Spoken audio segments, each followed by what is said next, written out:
নমস্কার বন্ধুরা, স্বাগত জানাই আপনাদেরকে আমাদের এই চ্যানেলে। আজকে যে বিষয়টি নিয়ে কথা বলবো, একজন আমাকে একটি সুন্দর বিষয় জিজ্ঞেস করেছে যে দাদা, এই যে দ্রবের প্রদেশে এই যে ধূপ আরাধনা এবং দীপ আরাধনের এই যে একাদশ আরতি হয়, তো এই বিষয়টি সম্পর্কে একটু যদি বলেন। আসলে একাদশ আরতি বলতে ধূপ আরাধনা এবং দীপ আরাধনার বিষয়টাই হচ্ছে যে একের অধিক কিন্তু ধূপ এবং দীপ পাত্রনীয় হচ্ছে। প্রধানত দীপের ক্ষেত্রে এটি একাদশ হয় এবং ধূপের ক্ষেত্রে প্রধানত এটি পঞ্চ এবং সপ্ত হয়, অর্থাৎ পাঁচটি ধূপ পাত্র নিয়ে করা হয় বা সাতটি ধূপ পাত্র নিয়ে করা হয়, আবার অষ্টধূপও করা হয়। তবে সাত হচ্ছে খুব বেশি পরিমাণে করা হয়, যেখানে ধূপ আরাধনাইয়ের পরম্পরা রয়েছে সেখানে কিন্তু, তবে দীপ আরাধনাইটা বেশি দেখা যায়, আমরা দেখতে পাই। ধূপ আরাধনাইটা কিন্তু তুলনায় অনেকটা মানে অনেকের বাড়ি এবং অনেকের পারিবারিক এবং অনেক যে লোকাল মন্দিরগুলো ওখানে রয়েছে ওখানে খুব পরিমাণে করা হয় কিন্তু, এবং বিশেষ করে পারিবারিক ক্ষেত্রে এই ধূপ আরাধনার ব্যাপারটি কিন্তু ভীষণভাবে প্রচলিত, ভীষণভাবে এটি প্রচলিত। আবার বড় বড় মন্দিরগুলিতে দেখা যায় যে সেখানে দীপ আরাধনাটা কিন্তু সর্বসমক্ষে হচ্ছে, ধূপ আরাধনাটা কিন্তু সবসময় সর্বসমক্ষে দেখানো হয় না।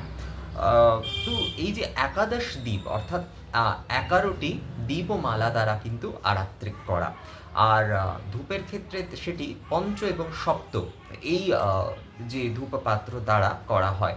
আসলে একের অধিক যখনই আমরা করছি, যদি আমরা দুটো দিয়েও করি তাহলে সেটি আরাধনাই হচ্ছে, এবং সেটিকে মহা আরাত্রিক বলা হয়। এই কারণে দক্ষিণে আরাত্রিককে এই জন্য বলা হয় মহানিরাজনাই, মানে হচ্ছে যে মহা আরাত্রিক, মহানিরাজন বা মহানিরাজনই হচ্ছে এই আরাত্রিককে বলা হয়। অর্থাৎ একের অধিক যখনই আমি ধূপদীপ পাত্র দ্বারা করব তখন কিন্তু সেটি মহা আরাত্রিক হয়ে যায়। তো ওখানে কিন্তু প্রধানত ধূপ এবং দীপ দিয়েই কিন্তু আরতিটি করা হয়ে থাকে, প্রধানত ধূপ এবং দীপ দিয়েই কিন্তু আরতি করা হয়ে থাকে। এবং এই আরাত্রিক সম্পূর্ণ হয়ে যাওয়ার পরে, কিছুদিন আগে একজন একটি প্রশ্ন করেছিলেন যে দাদা, ওখানে কিন্তু চামর যেটা দেখা যায় ওটা কি আরতির পাঠ হিসাবে করা হয়? আসলে চামর যেটা করা হয় ওখানে, ওটা কিন্তু ব্যজন হিসাবে করা হয়, ওটা কিন্তু আরাত্রিকের পাঠ হিসাবে ওটা কিন্তু করা হয় না। মানে পুরো আরাত্রিকটা সম্পূর্ণ হয়ে গেল, এইবার হচ্ছে যে সম্পূর্ণ আরাত্রিক সমর্পণ হয়ে গেল এবং ওই পুষ্প আদি দ্বারা আরাত্রিক সমর্পণ করে দেওয়া হলো। এবং তারপরে এই যে এতক্ষণ এই যে আরাত্রিক গ্রহণ করেছেন দেবতা, তার একটু মানে ক্লান্ত হয়ে গেছেন তিনি আরাত্রিক আদি গ্রহণ করে। তো এইবার বেশ কিছুক্ষণ ধরে আর কি তাকে কিন্তু ওই চামর পাখা আদি দিয়ে তাকে একটু শীতলতা প্রদান করা হয়। এটি কিন্তু আরাত্রিকের পাঠ হিসাবে করা হয় না, এটি আরাত্রিকের পরবর্তী পাঠ হিসাবে করা হয়, যেটি কিন্তু ওই বিয়াজান হিসাবে করা হয়। এটি কিন্তু আলাদা করে আরাত্রিক হিসাবে করা হয় না। যদি আপনারা এই বেনারসি গঙ্গা আরতিও দেখে থাকেন, তো সেখানে দেখবেন যে আরাত্রিক আদি হয়ে গেল, সম্পূর্ণ হয়ে গেল আরাত্রিক আদি, অর্থাৎ প্রথমে যে ধূপ দিয়ে করা হয়, ওখানে দুটো ধূপই করা হয়, একটি এখন ধূপকাঠি দিয়ে করে আর কি, দুটো ধুনুচি তো অতগুলো জ্বালানো সম্ভব নয়। তো সেই কারণে ওটাও ওই আরাধনাই, ধূপদীপ আরাধনাই। তো ধূপকাঠি এবং তারপরে দেখবেন ওই মানে ধুনুচি দিয়ে আরতি হচ্ছে, এবং তারপরে ওই দীপমালা দিয়ে আরতি, এবং তারপরে ওই সহস্র অগ্নি দিয়ে, ওটাকে কিন্তু সহস্র, ওটা কিন্তু কর্পূর আমরা ভাবি, ওটা কিন্তু আসলে সহস্র অগ্নি ওইটা। তো ওইটি দিয়ে আরতি করলো, এবং তারপরে হচ্ছে ওই পুষ্প আদি দিয়ে আরাত্রি করে যে ময়ূরপঙ্খের একটি করা হয় আর কি। এবং তারপরে কিন্তু যেটি করা হয় হচ্ছে ময়ূরপুচ্ছের, ওটা দিয়ে তো বিয়াজন করা হয়, মানে ওটি আরাত্রিকের পাঠ হিসাবে যদি ওখানে করা হয়। কিন্তু এইটি হয়ে যাওয়ার পরে দেখবেন এই আরাত্রিক এই জিনিসটি সম্পূর্ণ হয়ে গেল, এইবার কিন্তু এই সমস্ত ঘন্টা আদি সমস্ত কিছু রেখে ওই চামড় নিয়ে শুধু কিন্তু বিয়াজন করা হচ্ছে। এইটা একদম দক্ষিণী রীতি, এই যে যে রীতিটা, এটা কিন্তু একদম দক্ষিণী রীতি, যে আরতি সম্পূর্ণ হয়ে গেল, আরতি সম্পূর্ণ হয়ে যাওয়ার পর কিন্তু চামড় বা পাখা আদি এগুলি দ্বারা কিন্তু হচ্ছে দেবতাকে শীতলতা, অর্থাৎ তিনি যে ক্লান্ত হয়ে গেছেন তাকে খানিকটা আরাম দেওয়ার জন্য এই ব্যায়াজানটা। তো ব্যায়াজান বিষয়টা পুরোপুরি আলাদা, এবং আরাত্রিক বিষয়টা কিন্তু পুরোপুরি আলাদা হিসাবে করা হয় ওখানে। তো একাদশ দ্বীপের ক্ষেত্রে বা এই যে পঞ্চ বা সপ্ত ধূপের ক্ষেত্রে কিন্তু প্রত্যেকটি ধূপ পাত্রই কিন্তু স্বতন্ত্রভাবে প্রজ্বলন করা হয়। কোথাও সেটি হয়তো প্রত্যেকটি হয়তো সপ্তধূপ দিয়ে প্রজ্বলন করা হচ্ছে, বা দশাঙ্গ ধূপ আদি দিয়ে প্রজ্বলন করা হচ্ছে, বা ষড়ঙ্গ ধূপ আদি দিয়ে প্রজ্বলন করা হচ্ছে, বা কেবলমাত্র হচ্ছে দশাঙ্গ ধূপটা ওখানে খুব বেশি প্রচলিত, মানে দশাঙ্গ ধূপটা বেশি প্রচলিত, খুব শিকুলে ভীষণভাবে এটির প্রচলন রয়েছে। তো দশাঙ্গ ধূপ দিয়ে হয়তো 7টি ধুনুচি প্রচলন করা হচ্ছে, বা একটি হয়তো পঞ্চধূপ দিয়ে প্রচলন করা হচ্ছে, একটি সপ্তধূপ দিয়ে প্রচলন করা হচ্ছে, একটি দশাঙ্গ ধূপ দিয়ে প্রচলন করা হচ্ছে, একটি ষড়াঙ্গ ধূপ দিয়ে প্রচলন করা হচ্ছে, এইভাবেও করা হয়। আবার সবগুলি একটা ধূপ দিয়েও প্রচলন করা হতে পারে, অর্থাৎ প্রত্যেকটি কিন্তু দশাঙ্গ ধূপ দিয়েও প্রচলন করা যেতে পারে। অর্থাৎ 7টা ধুনুচি পাত্র, এই যে ধূপ পাত্র বা ধূপকাল বলা হয় ওটিকে, ওটি কিন্তু প্রত্যেকটি কিন্তু দশাঙ্গ ধূপ দ্বারাই প্রজ্বলন করে কিন্তু আরাত্রিক করা হয়ে থাকে। আবার আলাদা আলাদা ধূপ সামগ্রী দিয়েও করা হয়ে থাকে। তো অর্থাৎ পাত্রগুলি একের অধিক হতে হবে, 7টা এবং 5টা একের অধিক কিন্তু পাত্র হতে হবে, এবং খুব সুন্দরভাবে সেটি পরিষ্কারভাবে মাজা থাকতে হবে এবং সুন্দর হতে হবে সেটি আর কি। তো এবং দ্বীপের ক্ষেত্রেও একাদশটি সাতদ্বীপ দিয়ে আরতি করা যেতে পারে। অর্থাৎ একাদশ আমি এটি দেখেছি যে সপ্তদ্বীপ এবং 9 যে দ্বীপ, এটি একাদশ দিয়েও আরতি করা হচ্ছে। আবার হচ্ছে যে একটি 11 বাতির প্রদীপ, একটি 9 বাতির প্রদীপ, একটি সপ্তবাতির প্রদীপ, একটি 3 পঞ্চবাতির প্রদীপ, একটি 3 বাতির প্রদীপ, একটি 2 বাতির প্রদীপ, একটি 1 বাতির প্রদীপ, এইভাবে আরাত্রিক কিন্তু করা হচ্ছে। এই যে একাদশ যে দীপম রয়েছে তার জন্য কিন্তু আলাদা আলাদা এরকম বাতি সংখ্যার যে মানে আলাদা আলাদা দীপ সংখ্যার আর কি বলতে গেলে দীপমালা দিয়েও কিন্তু আরাত্রিক করা হয়ে থাকে। অর্থাৎ একাদশটি দ্বীপ হতে হবে, একাদশটি দীপমালা আলাদা আলাদা হতে হবে। সেটি 7টি বাতিরই একাদশটি দীপমালা হতে পারে, সেটি 9টি বাতিরই একাদশটি দীপমালা হতে পারে।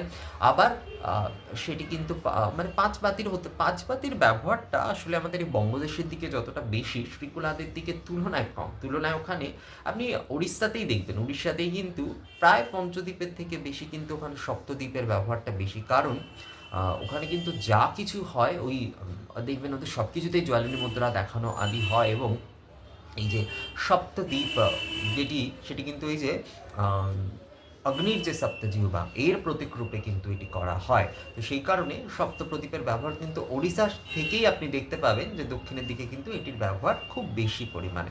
এই জগন্নাথের আরাত্রি, জগন্নাথের যে এমনি খুব সাধারণ মন্দির আর কি বলতে গেলে, আমি শিব মন্দিরের কথায় যাচ্ছি না, সাধারণ যে কোনো মন্দির আদিতেও আপনি যদি দেখেন তো সেখানেও কিন্তু সপ্তবাতিতেই কিন্তু আরাত্রিক আদি আপনি দেখতে পাবেন জগন্নাথপুরীতে। কিন্তু আসলে জগন্নাথপুরীতে দেখুন শ্রীমন্দিরে তো ভগবান বিরাজ করছেনই, সর্বত্রই যেখানে যেখানেই শ্রী জগন্নাথের মন্দির রয়েছে সেখানে সেটিই আমাদের পূজনীয়। তো সেই সব জায়গাতেই আপনি কিন্তু এই রিচুয়ালসগুলো দেখতে পাবেন যে সপ্তবাতির কিন্তু ব্যবহার অনেক বেশি। তো এই একাদশ দ্বীপের মধ্যে আপনি একাদশ মানে 11টাই আপনি 7 বাতির কিন্তু দ্বীপ দিয়ে আরতি করতে পারেন। আবার আপনি 9 বাতির দ্বীপ দিয়ে করতে পারেন, একাদশটি আপনি 5 বাতির দ্বীপ দিয়ে কিন্তু আরাত্রিক করতে পারেন। এই আরাত্রিকটি শুরু হয় প্রথম হচ্ছে ধূপ দিয়ে কিন্তু করা হবে। আরাত্রিক যখনই শুরু হচ্ছে তখন কিন্তু প্রথম ধূপ দিয়েই আরাত্রিক করা হবে। অর্থাৎ প্রথম যে ধুনুচি ধূপ রয়েছে সেই ধুনুচি ধূপ প্রজ্বলন করে কিন্তু সেইটি দিয়েই কিন্তু আরাত্রিক শুরু হবে।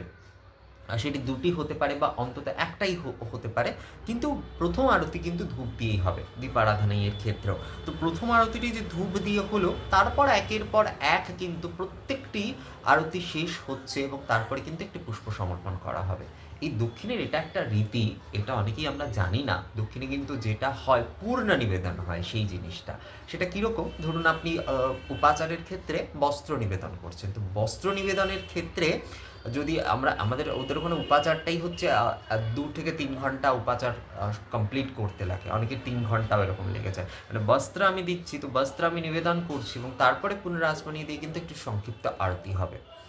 এইটি কিন্তু হচ্ছে ওখানে হয়, মানে সেটি কর্পূর আরতি হতে পারে, সেটি ধূপদীপ আরতি হতে পারে, যেভাবেই হোক না কেন এইটাই কিন্তু পূর্ণ নিবেদন। তো আরাত্রিকের ক্ষেত্রেও আপনি দেখবেন, যদি দক্ষিণে যদি আপনারা দেখে থাকেন আরাত্রিক খুব মনোযোগ দিয়ে, তাহলে দেখবেন যে ধূপাদি আরতি হলো, ধূপ আরতির পরে একটি পুষ্প সমর্পণ করে ওটি কিন্তু সমর্পিত হয়ে গেল। এবার এই যে পরপরে যে একাদশ যদি দ্বীপ দ্বারা আরতি করা হয়, তাহলে একটি দ্বীপ আরতি হচ্ছে পুষ্প সমর্পণ করে দেওয়া হচ্ছে, হস্ত প্রক্ষালন করে পরবর্তী প্রদীপ নেওয়া হচ্ছে। এইভাবে কিন্তু একাদশটি দ্বীপ দিয়ে আরতি করা হচ্ছে। বা ধূপের ক্ষেত্রেও ঠিক একই, যে ওই একটি ধূপ দিয়ে আরতি করা হচ্ছে। ধূপ আরাধনা এবং দীপ আরাধনের ক্ষেত্রে একটা বিষয় যেটা হচ্ছে, দীপ আরাধনের ক্ষেত্রে অন্তত একটি ধূপ দ্বারা কিন্তু প্রথমে আরাত্রিক শুরু হবে, আর ধূপ আরাধনাইয়ের ক্ষেত্রে কিন্তু হচ্ছে যে ধূপ আরাধনার ক্ষেত্রে যেহেতু ধূপের আধিক্য বেশি, তো সেখানে 7টা ধূপ দিয়ে হয়তো আরতি হচ্ছে এবং তারপরে গিয়ে কিন্তু লাস্টে গিয়ে কিন্তু একটি দীপমালা দিয়ে, অন্তত একটি দীপমালা দিয়ে কিন্তু আরাত্রিক করে তারপরে কিন্তু সেটি দীপমালা দিয়ে এবং কর্পূর দিয়েও করা হয়। মানে দীপমালা এবং কর্পূর দুটো দিয়েই করা হয়, কিন্তু দীপমালা দিয়ে কিন্তু আরাত্রিক করতেই হবে।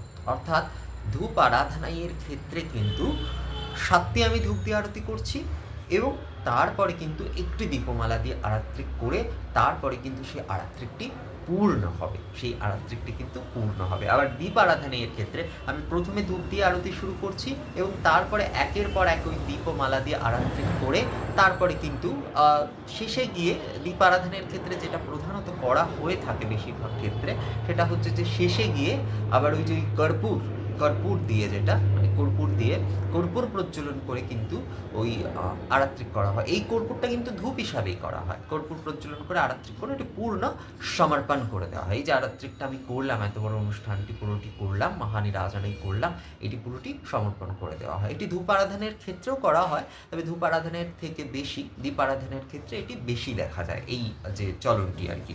তো একের পর এক এই সপ্ত ধূপ দ্বারা আমি আরাত্রিক করছি, এক একটি আলাদা রুচি দিয়ে আমি আরতি করছি এবং শেষে দ্বীপ দ্বারা, সপ্তদ্বীপ হোক বা 9 দ্বীপ হোক বা 5 দ্বীপ হোক, সেটি দ্বারা আরাত্রিক করে ধূপ আরাধনাই সম্পূর্ণ হবে। আর দীপ আরাধনাইয়ের ক্ষেত্রে কি বিষয়, দীপ আরাধনার ক্ষেত্রে প্রথমে আমি ধূপ দিয়ে আরাত্রিক শুরু করছি এবং তারপরে একের পর এক, সেটি 11টি হতে পারে, 7টি হতে পারে, মানে সপ্তবাতির হোক বা নবাতির হোক, একাদশ যদি করছেন তো একাদশটি, যদি 7টি হয় তো 7টি, এইরকম আলাদা আলাদা যে 7টি দ্বীপ রয়েছে আর কি, আলাদা আলাদা 7টি দ্বীপ বা আলাদা আলাদা 11টি দ্বীপ দিয়ে আর কি আরাত্রিক করে তারপরে কিন্তু সেটি সমর্পণ করে সেটি কিন্তু দীপ আরাধনায় পূর্ণ হবে। তো এই যে ধূপ আরাধনায় এবং দীপ আরাধনের এইটাই হচ্ছে কিন্তু বিষয়, এবং এই যে পুরো ক্রিয়াটি হয়ে গেল, এই যে ধূপ আরাধনা এবং দীপ আরাধনের মূল পুরো ক্রিয়াটি সম্পূর্ণ হয়ে গেল, এরপরে হচ্ছে কিন্তু ওই ব্যজনের জন্য একটি আলাদা পাঠ করা হয়, মানে ব্যজন যে বিষয়টি ওটি কিন্তু সম্পূর্ণভাবে আলাদা হবে আর কি। অর্থাৎ ধূপ আরাধনের ক্ষেত্রে আলাদা আলাদা ধূপপাত্র করে তারপরে দীপ দ্বারা আরাত্রিক করে সেটি সমর্পণ হচ্ছে, এবং দীপ আরাধনের ক্ষেত্রে হচ্ছে প্রথমে ধূপ দ্বারাই আরাত্রিক শুরু হচ্ছে এবং তারপরে একের পর এক দীপ দ্বারা আরাত্রিক করে কিন্তু মানে 11টি 7 দ্বীপই হতে পারে, বা যদি আমি 7-এর সংখ্যায় নিই যে 7টি দ্বীপ দ্বারা আমি দীপ আরাধনাই করব, তো সেটিও 7টি সপ্তদ্বীপ দিয়ে আমি আরাত্রিক করে তারপরে কিন্তু সেটি সমর্পণ হয়ে যাবে। অর্থাৎ প্রথমে কিন্তু অবশ্যই দীপ আরাধনের ক্ষেত্রেও প্রথমে কিন্তু ধূপ দ্বারাই আরাত্রিক শুরু হবে এবং তারপরে কিন্তু দীপ আদি করে শেষে গিয়ে কর্পূর দিয়েও করা যেতে পারে, অথবা দীপ মালা দ্বারাই হচ্ছে সেটি সমর্পণ হয়ে সেটি পুষ্প আদি দ্বারা সমর্পণ করে তারপরে কিন্তু দেবতাকে বিরাজন করা হবে। তো এইটি হচ্ছে কিন্তু ধূপ আরাধনা এবং দীপ আরাধনার বিষয়, যে দ্রব্যের পরম্পরায় যে ধূপ এবং দীপ আরাধনাই করা হয়, এটি কিন্তু এইটাই বিষয়, এটি কিন্তু মহানিরাজন আসলে, এটি কিন্তু আসলে মহানিরাজন। তো আশা করি আপনাদের বিষয়টি আপনারা বুঝতে পেরেছেন। বিষয়টি আপনাদের কেমন লাগলো আমাকে কমেন্ট করে অবশ্যই জানাবেন। পরবর্তী আবারও কোনো ভিডিওতে আপনাদের সঙ্গে আবারও কথা হবে, ততক্ষণের জন্য নমস্কার।